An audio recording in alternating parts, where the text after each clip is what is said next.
Ar-Rahman Ar-Rahim Malik Yawmiddin.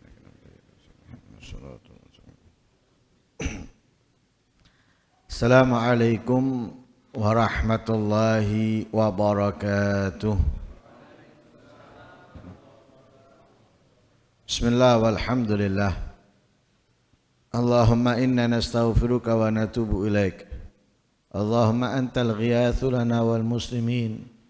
Fasalli wa sallim ala abdika wa habibika Sayyidina Muhammad wa alihi wa sahbihi wa ghfir lana wa aghithna wal muslimin ya akramal akramin. Nawaina ta'alluma wa ta'lim wa tadhakkura wa tadhkir wa naf'a wal intifa' wal ifadata wal istifadah wal hathala tamassuki bi kitabillahi wa sunnati rasulihi wa du'a ilal huda wa dilala alal khair ibtigha'a wajhillahi wa mardatihi wa qurbihi wa thawabihi minallahi ta'ala. Subhanallah, alhamdulillah, wa la ilaha illallah, Allahu akbar, wa la hawla wa la quwata illa billahil aliyyil azim. Adada kulli harfin kutiba yuktabu abadal abidin wa dahrad dahirin. Subhanaka la ilma lana illa ma 'allamtana innaka antal alimul hakim. Allahumma ij'al anfusana mutmainnah tu'minu bi liqa'ik wa taqna bi 'ata'ik wa tarda bi qada'ik. Allahumma ya man bi yadihi maqalidul umur kulliha wa ilayhi yarjul amru kullu ya fatah ya alim iftah alaina fathan qariba. In tastaftihu faqad ja'akumul fatah. Inna fatahna laka fathan mubina. Nasrun minallahi wa fathun qarib. Allahumma aghnina bil ilmi wa zayyinna bil hilmi wa akrimna bit taqwa wa jammilna bil afiyah bi rahmatika ya arhamar rahimin. Qala al musannif rahimahullah wa nafa'ana bihi wa ulumikum fid darain amin.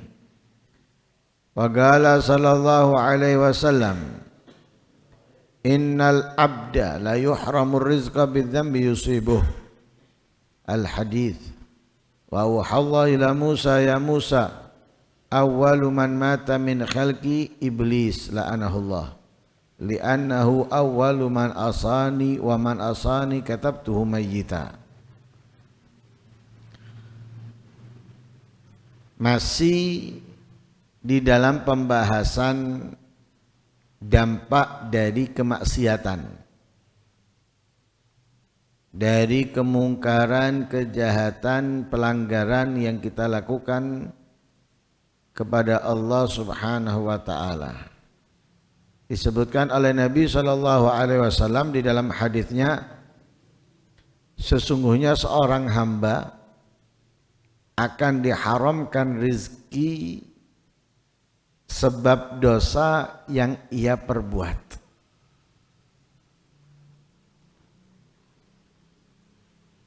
Kita seringkali mengeluh sulitnya rezeki, sempitnya rezeki,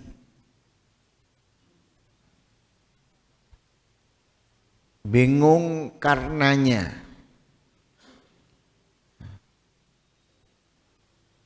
Bahkan tidak sedikit dari orang yang kurang beriman kepada Allah Subhanahu wa taala membuat mereka meninggalkan kewajiban, khususnya ketika mendapatkan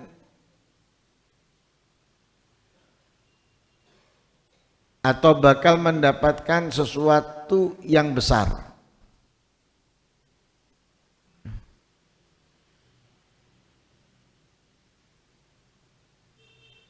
Juga ada di antara mereka yang akhirnya percaya kepada selain Allah. Karena dilihat sepi pekerjaannya, dagangannya, gak banyak orderannya, melakukan sesuatu atau percaya kepada sesuatu agar pintu rezekinya terbuka.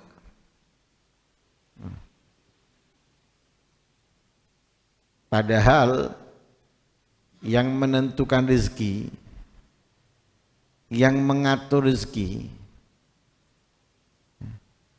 yang bisa menolak rezeki untuk siapa? Allah Subhanahu wa ta'ala. Tidak ada satupun daripada makhluknya yang bisa mengatur atau menolak untuk memberikan rezeki yang ada padanya untuk orang yang ditentukan oleh Allah. Enggak ada. Semua ketentuan dari Allah Subhanahu wa ta'ala. Allah yang menentukan rezeki kepada siapa, berapa. Dan Allah memberikan rezeki seseorang terkadang lewat seseorang, dan seorang itu tidak akan mungkin bisa menghindarkan dirinya atau menolak dirinya untuk memberi kepada orang tersebut. Tidak ada.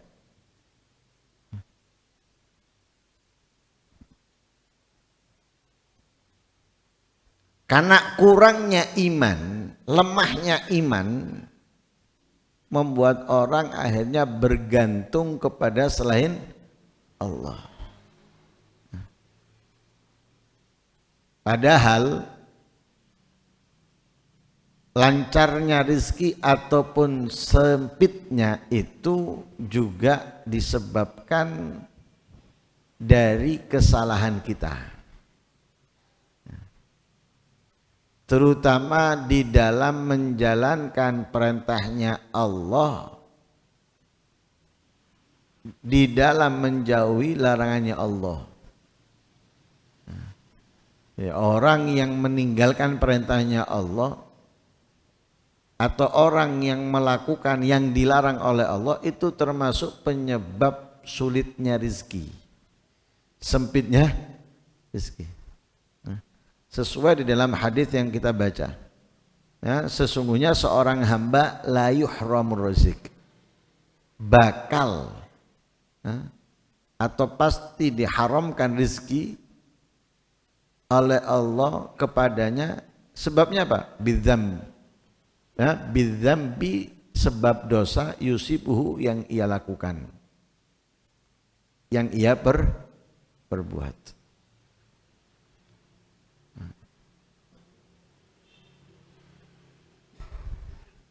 Apa hubungannya dosa dengan rezeki? Rezeki itu pemberian dari Allah untuk kita.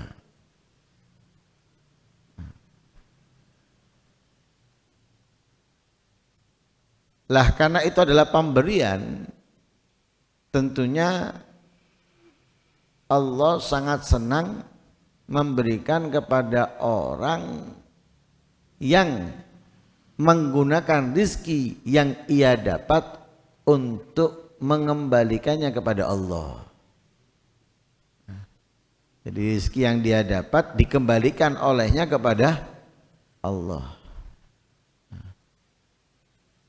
Seperti seorang pembisnis membuka lapang pekerjaan atau membuka peluang bisnis. Terlihat dia seperti orang yang baik karena membukakan pekerjaan, tapi dalam satu sisi ia mendapatkan keuntungan karena orang yang dibukakan pekerjaan tadi itu tidak bisa menjual barangnya kecuali kepada dia. Jadi dia nggak perlu nyari ke sana kemari, anak cabangnya atau orang-orang bawahnya tadi itu menyetor kepada dia. Jika tadinya dia pusing dengan tukang, ya, tukang ini, tukang itu dan lain sebagainya, sekarang enggak, dia enggak mau pusing, ada orang dikasih, kamu buka ini, kamu buka ini. Yang pusing dengan tukangnya bawa-bawa, yang ini tinggal nikmatnya saja, nerima jadi. Misalnya baju, dulunya dia ngurus semuanya, konveksi, ngurus semuanya dia, yang beli kain, yang tukang, yang modelnya kancing dan lain sebagainya. Semakin besar tentunya orang itu kepingin semakin nyantai. Lah bagaimana? Ada orang-orang kamu buka. Nah, dengan merek yang sudah dimiliki atasannya tadi. Setor. Nah, atasannya yang pertama sudah nggak bingung tukang, nggak bingung kain, nggak bingung model. Orang-orang itu yang ditekan. Ayo modelnya harus yang baru, yang bagus, ini dan sebagainya. Nyantai. Lah Allah memberikan kenikmatannya rizki tadi ini memerintahkan kita untuk mengembalikan rizki itu kepada Allah. Nah, senang Allah ketika orang dikasih rizki, rizkinya digunakan untuk kembali kepada Allah. Seperti orang tadi itu, kalau ada dari mereka yang khianat, tinggal dicabut segalanya, susah akhirnya. Walaupun dia sudah tahu tempatnya, ambil kain, kancing, tapi susah. Proses seperti dari awal lagi. Dia harus masarkan, harus ngelobi sana sini, susah. Garap yang masarno. Tadi kan enggak garap tok setor dapat, garap setor dapat. Nah, karena dia main curang, berkhianat. Di balik itu dia menerima pesanan untuk orang. Nah, susah akhirnya. Dia proses dari awal lagi. Kita juga gitu, dikasih oleh Allah rezeki khianat. Kita gunakan rezeki untuk selain Allah. Bahkan untuk melanggar Allah Subhanahu wa taala. Nah, di situ Allah sempitkan jalannya. Sulitkan jalannya kita mendapatkan rezeki. Di perbuatan dosa bisa menghambat seseorang atau menyempitkan jalan seseorang mendapatkan rizki dari Allah Subhanahu wa ta'ala. Allah pernah memberikan wahyunya kepada Nabi Musa. Ya Musa, awwalu man mata min khalqi iblis la'anahullah. Wahai Musa, pertama yang mati daripada makhlukku adalah iblis. Kenapa? Li'annahu awwalu man asani, karena iblis itu makhluk pertama yang melanggarku. Nggak ada yang melanggar Allah saat itu. Semuanya menjalankan perintahnya Allah. Diciptakan Nabi Adam dan iblis, malaikat diperintahkan untuk sujud, nolak, sombong, merasa lebih hebat, lebih mulia. Nah, itu kemaksiatan pertama terjadi. Wa idh qulna lil malaikati isjudu li adama fasajadu illa iblisa aba wastakbar. Ketika Allah memerintahkan para malaikat, para makhluknya Allah untuk sujud, semuanya sujud illa iblis, kecuali iblis. Aba wastakbar, menolak sujud dan merasa lebih hebat. Ya, lebih hebat karena apa?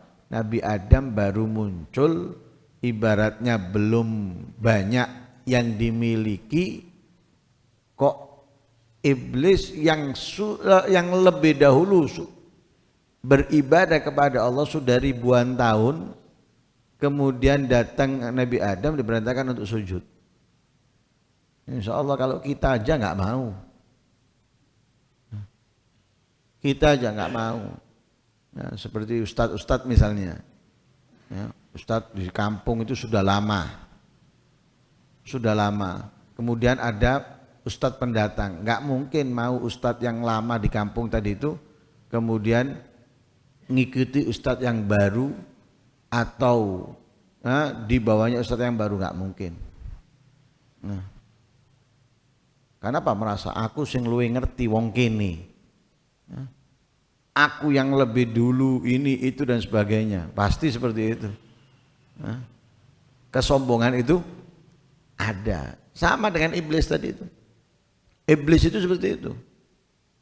Ribuan tahun sudah beribadah kepada Allah Subhanahu wa taala. Nabi Adam datang diperintahkan untuk sujud, nolak. Padahal Nabi Adam ketika diciptakan oleh Allah Subhanahu wa taala sudah dikasih pengetahuan lebih dari yang lainnya. Ya. Nah, karena kemuliaan pengetahuan yang dimiliki Nabi Adam, iblis walaupun banyak beribadah diperintahkan untuk sujud kepada Allah, kepada Nabi Adam. Wa 'allama Adamal asma'a kullaha. Allah ajarkan kepada Nabi Adam semua nama-nama yang belum diketahui makhluk-makhluk Allah yang lainnya. Karena kemuliaan ilmu yang ada pada Nabi Adam sehingga walaupun iblis banyak beribadah diperintahkan untuk sujud kepadanya. Ya. Lah, itu kemaksiatan pertama. Nah, karena itu dikatakan di dalam wahyunya itu pertama yang mati daripada makhlukku iblis karena ia pertama yang bermaksiat kepadaku. Ya. Kenapa orang yang pertama bermaksiat dianggap mati sama Allah? Waman asani katabtu mayyita. Siapa orang yang bermaksiat kepadaku katabtuhu mayyita, aku anggap dia mati. Nah, masa ada orang mati dikasih rezeki? Hah? Nggak ada orang mati dikasih rezeki. Dianggap sudah nggak ada kok. Ibarat ada pegawai yang sedang bekerja tapi dia punya banyak pelanggaran, gajinya nggak diberikan. Adanya seperti nggak ada. Kenapa? Nggak terima bayaran. Bekerja dia, melakukan ini melakukan itu, tapi nggak menerima bayaran. Kenapa? Pelanggaran-pelanggaran yang dilakukannya, mungkin karena telat, kan ada sebuah pabrik atau toko dan sebagainya telat dikurangi ya gajinya. Lah kalau setiap hari telat yontek habis. Lah tetap masuk dia karena dia nggak kepingin dipecat, tetap masuk walaupun nggak dapat gaji. Tapi keberadaannya seperti nggak ada. Seperti itu orang yang bermaksiat kepada Allah. Orang yang bermaksiat kepada Allah dianggap mati karena itu rezeki nggak didapat olehnya. Loh, dia tetap dapat ini, malah lancar. Jangan kemudian senang. Lancarnya rezeki dari orang yang bermaksiat itu ya Allah memanjakannya sekarang tapi ingin menyiksanya lebih kejam nanti di hari kiamat.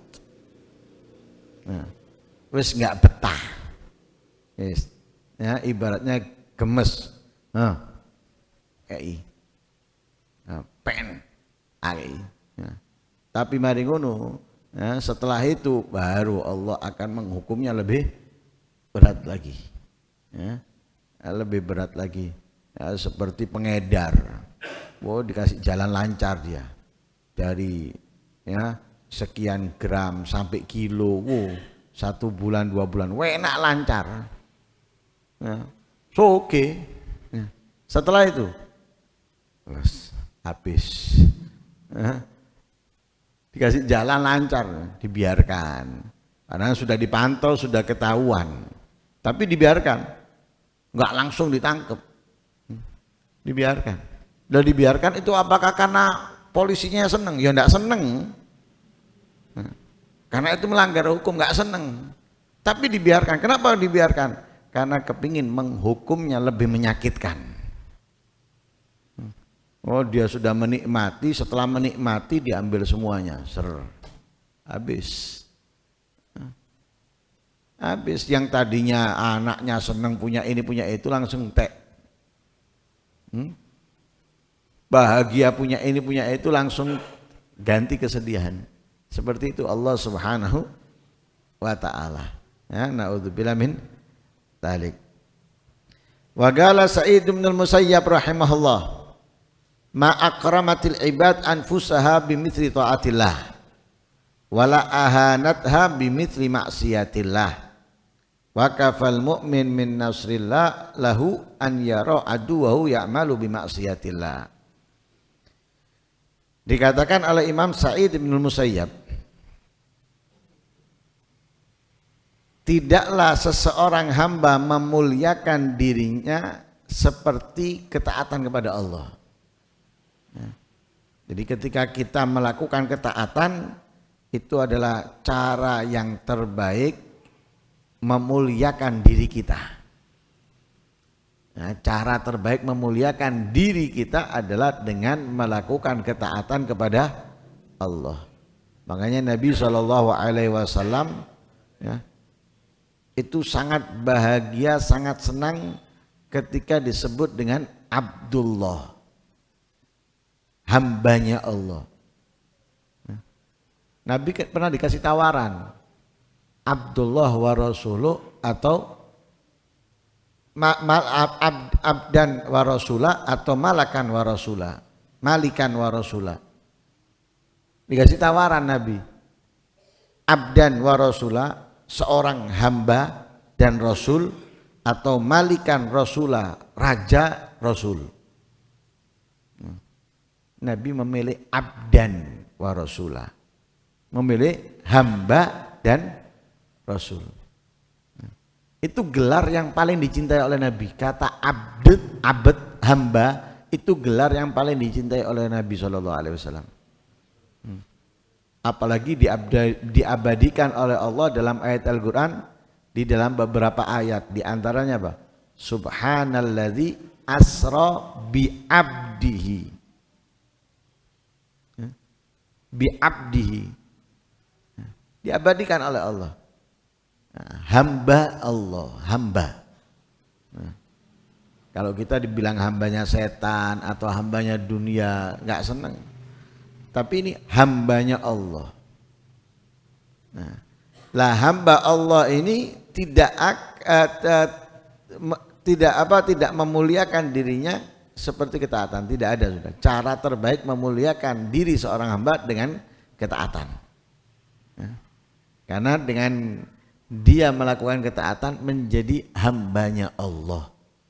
Nah, lah hambanya Allah adalah nisbatnya kepada Allah mulia. Nah, sopir aja, sopirnya presiden mulia. Nah, sopirnya presiden itu di mata keluarga, di mata orang desanya, oh, padahal sopir, sopir, tapi karena sopirnya presiden, singgarai larang yang burine, ya. Yang bikin mahal belakangnya. Sama dengan hamba, hambanya Allah, lah ini yang bikin mahal. Hambanya Allah itu bikin mahal, bukan murah, nggak murah itu. Karena itu memuliakan diri dengan ketaatan menjadikan ia hambanya Allah. Tapi tidak ada cara yang menghinakan dirinya seperti kemaksiatan kepada Allah. Ketika dia bermaksiat kepada Allah, itu cara terburuk di dalam menghinakan dirinya. Karena orang yang bermaksiat kepada Allah antara menjadi hambanya nafsu, hambanya syahwat, hambanya setan, hambanya dunia, ya. Embel-embelnya hambanya siapa? Kalau yang melakukan ketaatan hambanya Allah, Tuhan semesta alam, yang mengatur, yang memiliki segalanya. Lah sedangkan yang bermaksiat menjadikan dirinya hina karena ia menisbatkan dirinya kepada hamba makhluknya Allah yang hina, yang dibenci oleh Allah. Setan, nafsu, syahwat, dunia, dan yang lain sebagainya. Dunia dikecam oleh Allah, nafsu dikecam oleh Allah, syahwat dikecam oleh Allah, setan dikecam oleh Allah Subhanahu wa taala. Lah dia menisbatkan dirinya hambanya itu semuanya. Makanya tidak ada cara menghinakan diri seperti kemaksiatan kepada Allah Subhanahu. Wa kafal mu'minu min nasrillahi lahu an yara aduwahu ya'malu bi maksiatillah. Cukup untuk orang yang beriman melihat pertolongannya Allah kepadanya ketika ia melihat musuhnya melakukan kemaksiatan kepada Allah. Jadi orang beriman itu ketika melihat musuhnya melakukan kemaksiatan itu sudah tanda kemenangan dan pertolongan Allah untuknya. Ketika ini melakukan kezaliman ini, melakukan kezaliman itu, kita harus bahagia. Kita harus senang. Kenapa? Tanda pertolongannya Allah. Nah, kita kan nggak tahu pertolongan Allah itu gimana, kita nggak tahu. Nah, lah di antara tandanya ketika mereka melakukan kemaksiatan. Ya, mereka melakukan kemaksiatan itu tanda bahwa kita mendapatkan pertolongan Allah Subhanahu wa taala. Ya, jangan pernah mengira bahwa Allah itu mengabaikan orang yang beriman atau mengabaikan orang-orang yang taat, enggak. Orang yang taat enggak diabaikan. Orang yang taat ditolong oleh Allah Subhanahu wa taala. Lah tanda pertolongan Allah diberikan kepadanya ketika melihat musuhnya bermaksiat kepada Allah. Nah, ya, melakukan kezaliman ini, kejahatan ini, kebohongan ini, kemungkaran ini, itu tanda berarti kita mendapatkan pertolongan Allah Subhanahu wa taala. Nah, semoga Allah Subhanahu wa taala menjaga kita, melindungi kita daripada kemaksiatan, kejahatan. Dan semoga Allah memuliakan kita dengan ketaatan dan ibadah, dan Allah menjadikan kita orang-orang yang terus meningkatkan kebaikan, ketaatan, mengisi waktu-waktu kita untuk kebaikan, ketaatan. Amin Allahumma amin. Wa sallallahu alaihi wasallam Muhammadin wa ala alihi wasallam. Walhamdulillahi rabbil alamin.